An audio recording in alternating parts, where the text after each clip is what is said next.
What does it mean to be human? I'll let you answer that. Every individual belonging to the genus Homo is considered a human, which is Latin for the word man. How the first humans evolved is still not quite known or figured out yet, although some old species have been identified and described in my previous videos, so remember to check them out and hit like and subscribe. Now, the first humans emerged in Africa around 2 million years ago before we appeared in the same continent. They were the Homo habilis, the able man or the handy man. Also, the first species of the genus Homo and the one that is the least similar to the Homo sapiens. They lived between 2.4 to 1.4 million years ago and also went extinct in the same. How were they discovered and named?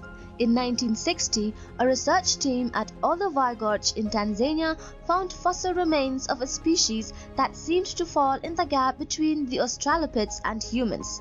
The remains consisted of several teeth and a lower jaw associated with fragments of a cranium and some hand bones.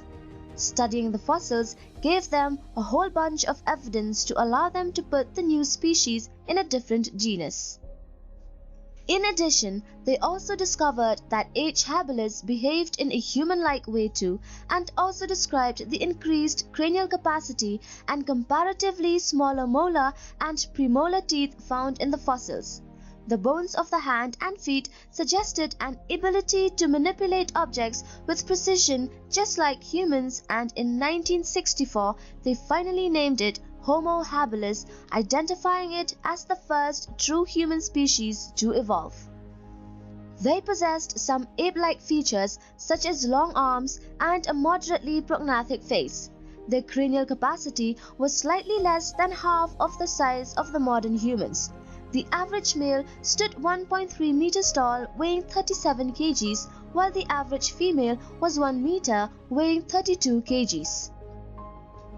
This species mainly inhabited eastern and southern Africa at the same time as Paranthropus boisei, and there is evidence of repeated use sites, which means that individuals returned to particular areas to meet, although they are not thought to have settled in any one area but rather moved about the close-by areas looking and hunting for food.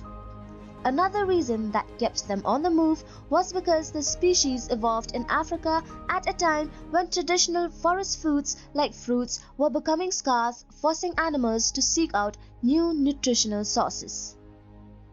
Records show that tools were also found along with the fossils. To understand how the tools were made or discovered, let us look into a hypothetical story. Now, as they lived on carcasses, there wasn't so much meat left for them to consume while competing with the other carnivorous animals.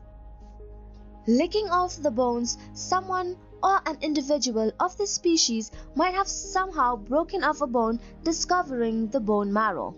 Bone marrow is highly nutritious, and as they consumed it, they obviously wanted more. So they had to find a way to break the bones to reach the marrow. Trying the various ways might have led them to pick up a stone, hitting the bone with it, and finally succeeding to breaking it. This was probably a big breakthrough not only for them but for all that came after them, including us. When they found out and realized how useful these stones were, they started carving them in ways to make them more and more convenient and handy, and that was how the first stone tools were made, leading to the conclusion that the first stone tools may have been introduced by this species. They banged the stones against each other or against a surface in order to create sharp edges, creating the first tools, and these tools were called the Oldowan tools. For a while, that became a known fact, but as more discoveries were made, this became a debatable fact because there is some evidence that show that tools were also available since the time of the Australopiths. These first humans walked this earth for a very long time until they went extinct. But while most believed that Homo habilis went extinct, some say that one population of H. habilis might have evolved into the earliest indisputable human species called the Homo erectus. So what do you think? Let us know the answer in the comment section below. Thanks for watching, guys. Do remember to check out our other videos on human species, and also remember to support us by liking our videos and subscribing to the channel.